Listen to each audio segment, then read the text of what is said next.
And I believe we have lost Fred. so we're off to a very good start here. Welcome into the See Red Fred Roundtable Postgame Show. Oh, we found Fred back, so I'm gonna escape myself here.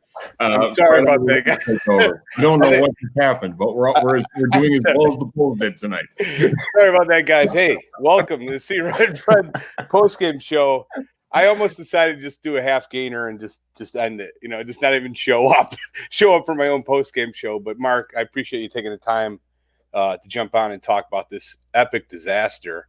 Listen, I'm as nauseous and sick as it can be right now after watching that. Please don't tell me you're going to make a case for starting Sato at the point guard position. If that's the first thing out of your mouth, let's end it right now because I can't take it. I can't take it anymore. He was the best player today. He was the team's best player today. Oh, here we go. And you have to admit the offense functioned very well when he was on the floor. I thought that second unit really played some nice basketball. Oh, God. Him with Patrick Williams, Chandler Hutchison, Vonleh when he came in. I thought and they even had some minutes in the first half with Otto Porter with that group. I thought that combination worked really well. So, see red, baby. I'm all about Sato. We've hit a new low when you're waxing poetic about Vonleh and Hutch. Hey, you got to find the positives, mate. Yeah, I guess, man. But I got to tell you, that was not what I expected. Let's just start out with that. I mean, seeing a team is undermanned. Well, let's be honest, we're undermanned too without the great Denzel Valentine. But, they don't have Harden. I just expected the Bulls to come out, with a lot more effort, a lot more. I just thought it'd be a lot more crisper offense. It was a disaster from the get-go. Let's start out with Wendell Carter Jr. We're both his biggest fans. What was he tonight? 1 for 7? I don't have the stats in front of me. I mean, it's as bad as it gets for him. I don't think I've ever seen him play that bad. What say you?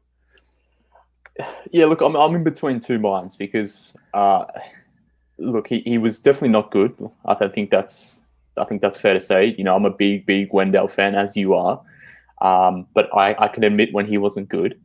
At the same time, I was encouraged by the fact that he took 5 threes in this game. I know a lot of fans are sort of losing their minds, at least on Twitter, saying, why the hell is he taking all these threes, blah, blah, blah. But, I mean, we're coming from a position last season where Wendell was just too scared to take threes, was told not to take threes. Essentially, his face-up game had disappeared under Boylan.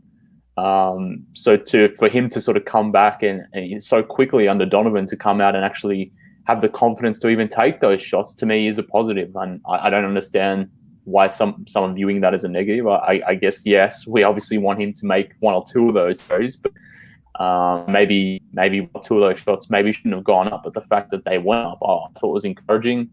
But yeah, he wasn't good. Like most players on this team today.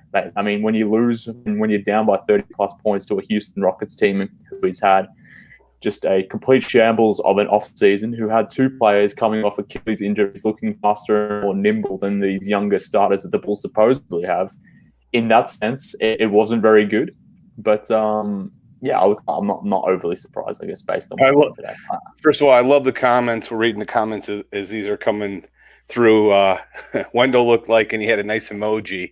Wendell Carter cannot shoot that many threes. My biggest issue with him was just you can't have a turnover like he did in the first half where Boogie Cousins steals the ball in the backcourt. I mean, we all saw it happening. Like, how do you make that turnover? Just the incredibly stupid turnovers. He's a much better player than that. There's no reason to get this upset over the first preseason game.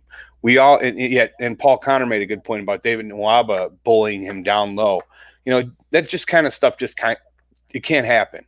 He's a lot better than this. We expect more from him. We got to see it from the get-go, and we didn't tonight. That's what was so disappointing.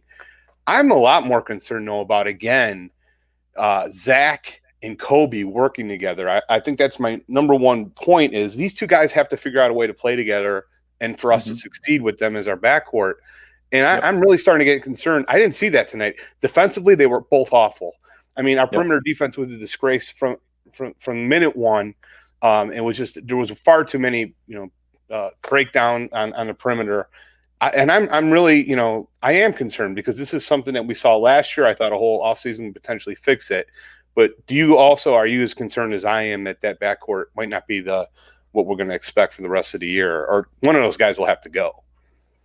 Well, look, I mean, it's one preseason game, but look, you and I, you jumped on Bulls HQ last week. It was a few weeks ago where you, Doug, and I were talking about things from a team schematics point of view. But anytime you pair Zach LaVine and Kobe White together, I just have always had concerns about the fact that these two guys are two guards. I don't view Kobe as a point guard. Maybe he will prove me wrong in time. They clearly are experimenting with him as the lead guard, let's say. I understand why that's the case. I understand why you go with that now. But it was a concern that I had coming into this season. It was always going to be a concern. So am I shocked that the offense looked bad with Kobe and Zach sort of in the backcourt at the same time? I'm personally not, which is why I'm not freaking out about what I saw tonight. To me, it kind of made sense. And I'm prepared to give Kobe more time. I guess this is the irony that I'm the guy that was probably, I don't view Kobe as the point guard. I don't think that's his role, but if that's the experiment that you want to run with, then I'm not going to lose my mind over one preseason game. I'm going to give him time, but am I shocked that it didn't necessarily work that well? Not really. And defensively, I guess if those two aren't really functioning on offense, then it is going to be a problem defensively, and it's going to make things hard for someone like Wendell Carter Jr. or whoever the center is, whether it's a drop coverage on defense or whether you're playing blitz defense, whatever the defensive coverage is.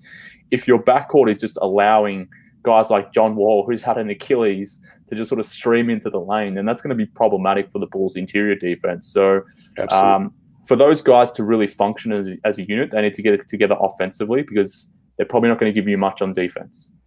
Yeah, I mean, that's a big problem with this team that I was concerned about before the year is we let our best two perimeter defenders walk. Shaq Harrison, obviously done. This wasn't a good team defensively the way it was. Like, who's our best perimeter defensive player right now? I think you can make the argument maybe Williams is. That's, and he's really a 4, in my opinion. Oh, Hutch, I take that back. I think Hutch can bring it defensively, but nobody else is even, I think anywhere near above average on the perimeter, and that's problematic for the future of this team. Let's get a little bit into Lowry's performance tonight. I thought he had some really good moments.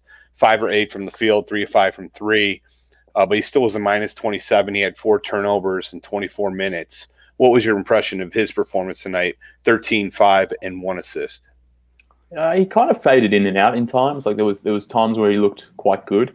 I don't know where his game would have been if he didn't hit those couple back-to-back threes. I think maybe we're thinking about his game a little bit differently, but his shooting looked very good today. That looked promising.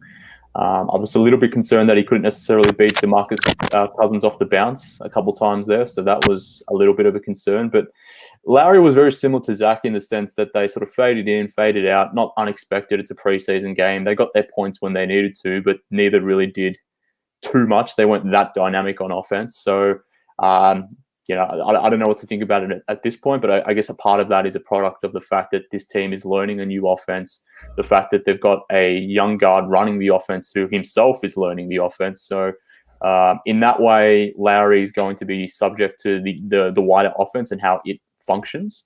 But he was okay tonight. He was decent in his minutes, I thought. Yeah, it still drives me nuts, though. Eric Gordon was guarding Larry Markkinen for, I think, 3 or 4 straight possessions. And what happens on these three or 4 straight possessions? They put him out into the corner.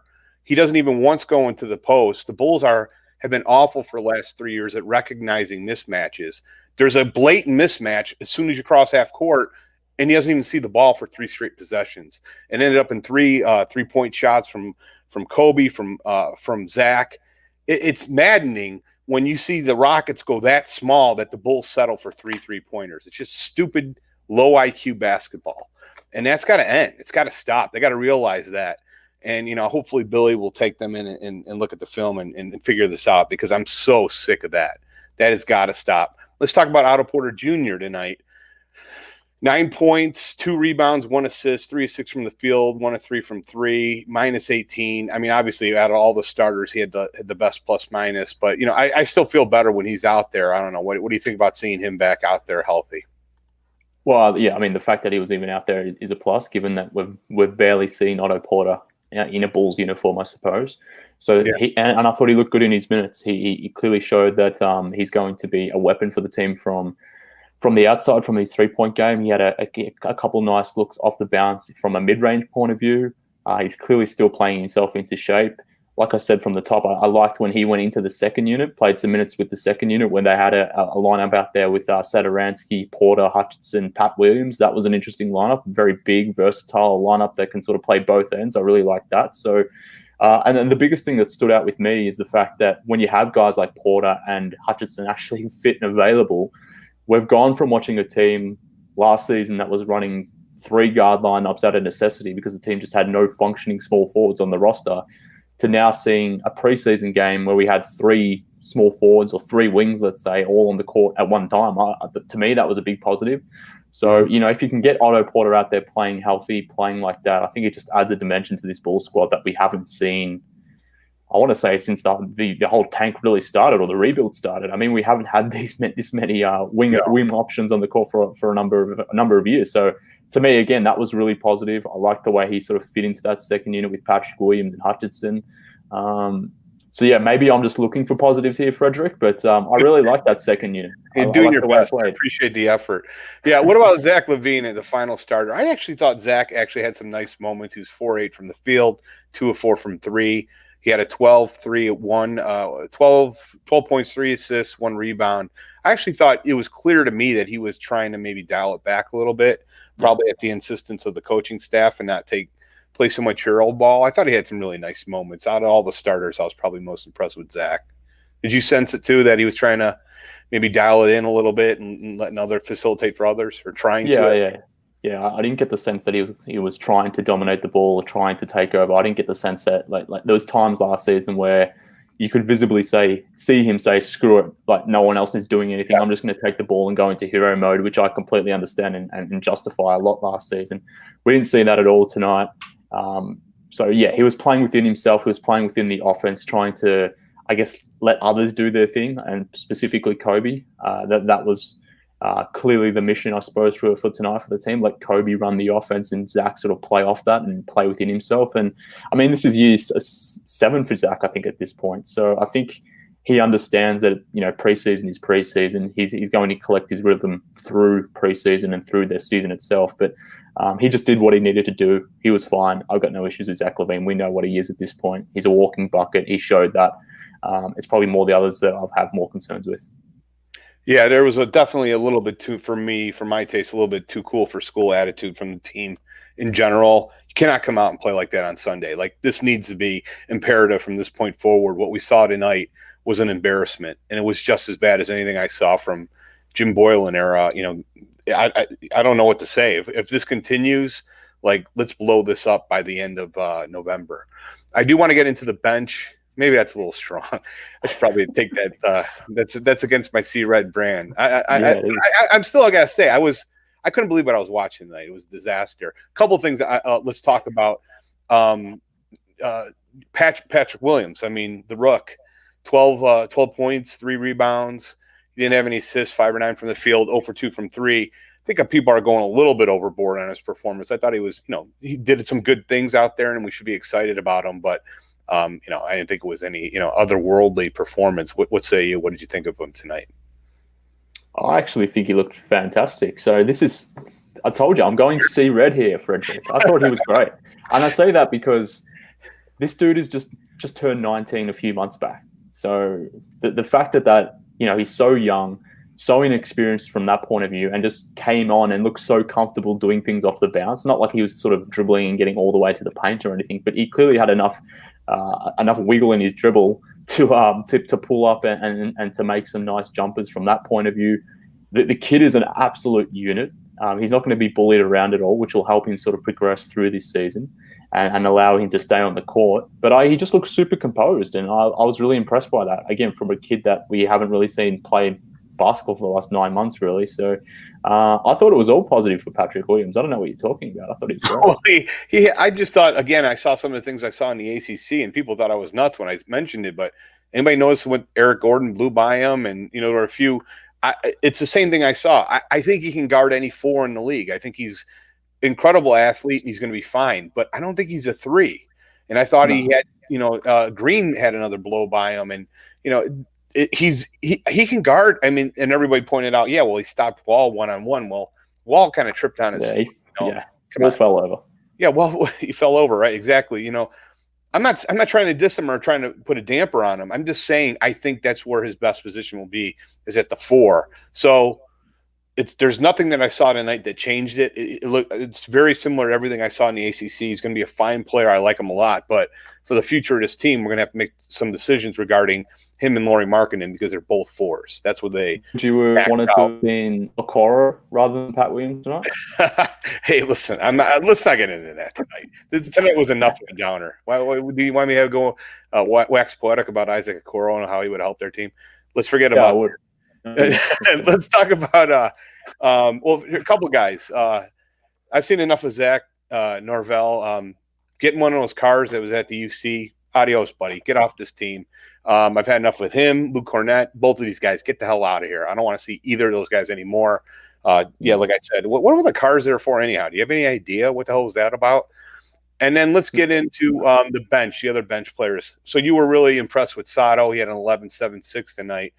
11.7 rebounds, six assists. Now, here's the part where you get to talk about why you think he should be starting. I don't necessarily think he should be starting. I'm just saying he looked like someone who knows how to run an NBA offense.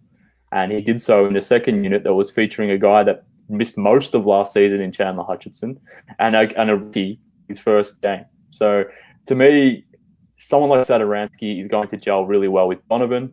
And like I said, he just knows how to run an offense, the basic pick and roll. I thought he was doing nice things out of that pick and roll, whereas, you watch the starters, they just looked discombobulated for whatever reason. And part of it, I think it just comes down to IQ and feel and experience. And Satoransky, I think, has those things. He was clearly the best Bull tonight, doing things on both ends of the floor.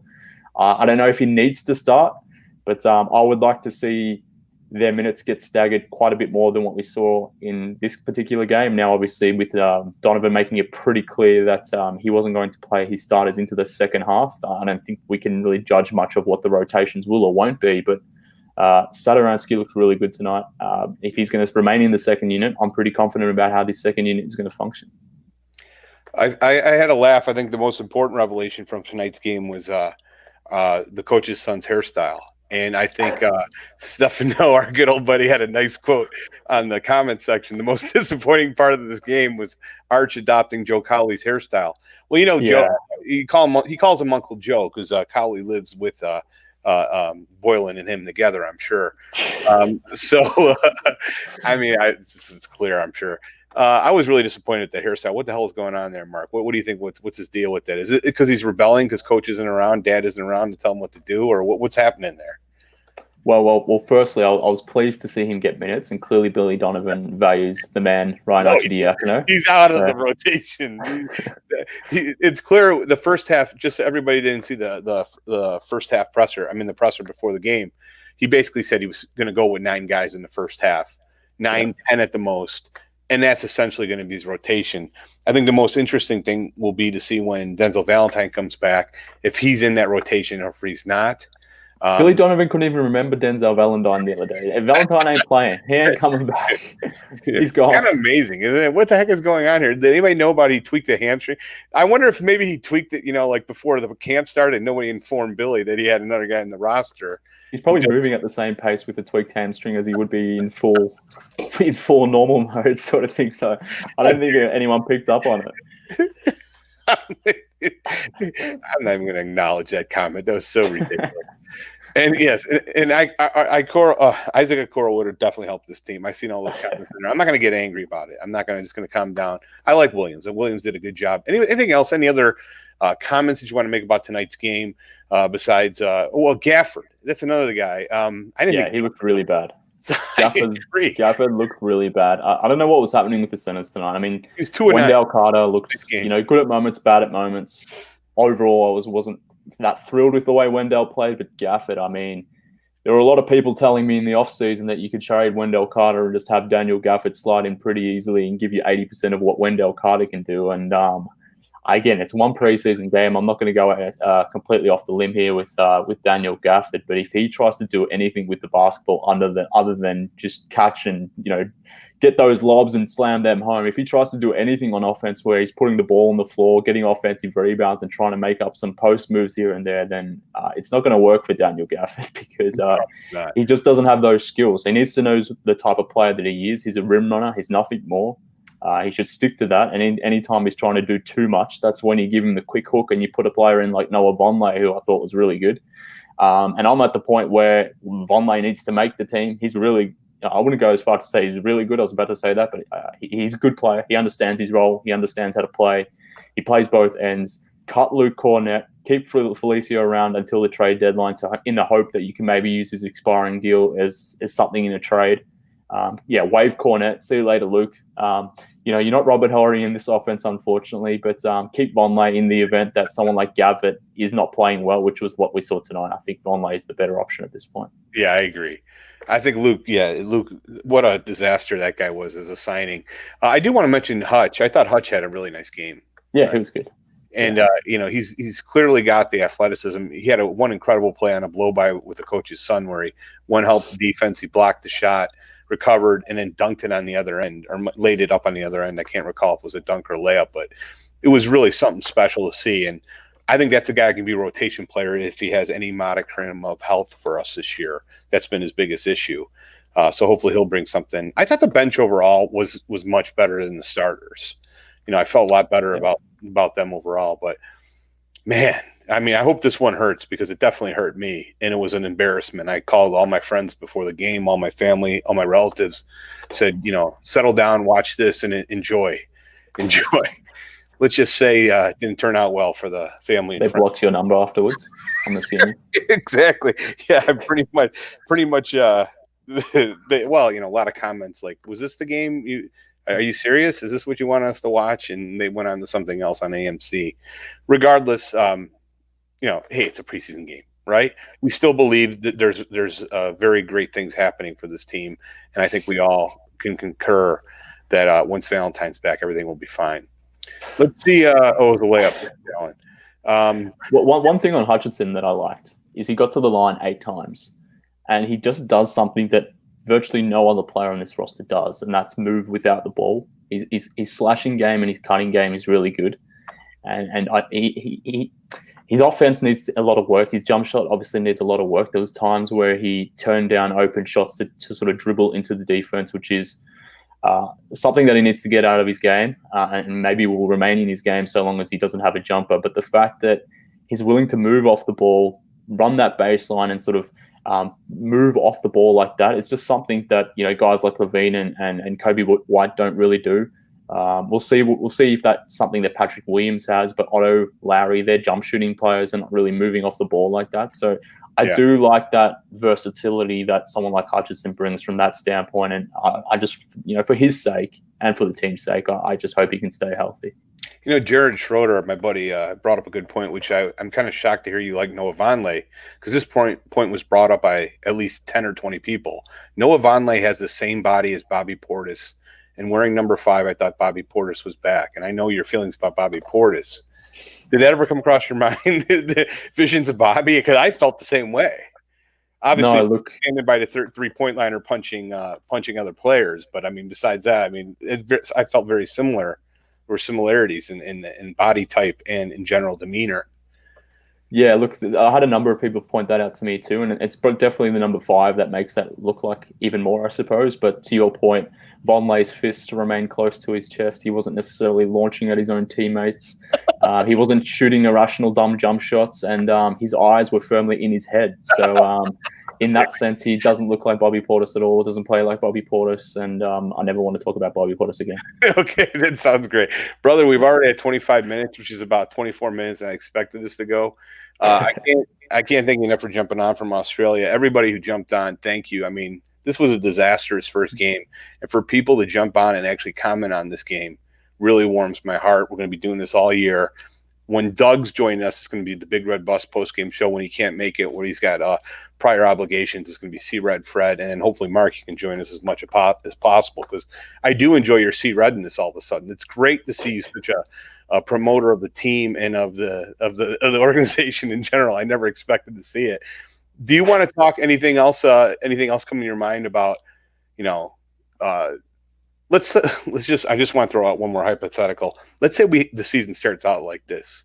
How long would you wait before you start actually cleaning house? Well, I'm glad you brought up that point, because you and I were riffing on a season bet, the first 20 games of the season, and you were very confident that they were going to, you and Doug actually on the last Big Red Bus podcast, I believe, were very confident that this team will do quite well through the first 20 games, whereas I was sort of suggesting otherwise. So I'm hoping you're willing to make a bet on that first 20 games. What was the line that we were setting, 7 or 8 games? I think we said 8. I realize now 7 was probably be the preferable number for me. Also with my 7 mantra. And so I think let's go for, is 7 good? Can we do 7? Well, I think we should go 8. And the reason why I say that is because you initially, when I posed this on Twitter that the first 20 games are going to be rough, you replied to me that they're going to go 13-7, which is not very C-red of you to flip that and say that they're only going to win 7 games now. So I think you should spot me 1 game here, and we set the line at 8 wins through the first 20 games. So if they could do that, I'm prepared to take that bet right here, right now. Well, I will bet with you. The terms of the bet, I need some ideas from the listeners here. The people are, shoot them over to me, chicagobullseye@gmail.com, chicagobullseye@gmail.com. I still have to fulfill the terms of the last bet we made, which I'm going to be embarrassed to do, where I have to read this ridiculous statement that you gave me. And that will be done. Maybe I'll do it live on the last show. That's a great idea. I'll do it live while you're here witnessing it. How's that sound? Before you just have to do it before the regular season starts. How you choose to do it, whatever you do, I will be recording it in my own way and keeping it for future references. But yeah, you have to fulfill that side of the bet before the start of the season. And yeah, let's. I'm open to listening to your terms. I will do something silly if you require me to do so. But I think I'm sitting comfortable on 8. So the people within this chat, obviously on video here, we've seen you agree to 8 wins, so that's locked in. Get Archie's here. If I lose, that's pretty good. I gotta admit, like today in the second quarter, was one moment where I took my dog's toy and threw it against the drywall, and I thought, and my son pointed out, Dad, it's preseason. And I said, oh yeah, but I just realized if this was the regular season, there would have been doors like off the hinge. To start out like this, after so much promise and so much positivity, I would have gone to a very dark place. It would have been as bad as it was when Heinrich blew that layup in Game 6 of the 2009 Celtics. But see, this is the part that I don't understand, because anyone that's getting angry right now, you're completely to blame. I mean, this is a completely new offense, completely new defense. We had concerns about the backcourt and their playmaking creations coming into this season. This is a young team that doesn't really understand how to play offense, let's say, coupled with the fact that it's a new scheme, new coaching, etc. Adding to it that this whole pandemic has sort of rushed this off-season training. The team's like had 1 week of training as a group. I mean, I don't know what people are expecting, I guess. To me, this is what I expected. I think people that are jumping off the deep end, I just question what the hell they were expecting in preseason game 1. None of this is surprising to me. I'm not trying to sit here and say that I'm super smart because I saw this coming or anything like that. That isn't to say I'm disappointed with how things played out. But I mean, it was always going to be a slow burn. I mean, this is a young, inexperienced backcourt, particularly Kobe. If you want to see him play point guard and learn through point guard, and like we discussed last week on my podcast, the season is going to hinge on his ability to play point guard. So I'm not surprised in his first outing here that it didn't go well, and that a lot of the season is going to hinge on that. So I think people just need to calm down, lower expectations, let them, give them the first 20 games to see how this plays out before jumping off the deep end, I suppose. That's a great point, C-Red, Mark. I will agree with you and everything. And it's true they haven't played 9 months, but, same with Boogie Cousins. When has Boogie Cousins last played? When has John Wall last played? That's no excuse.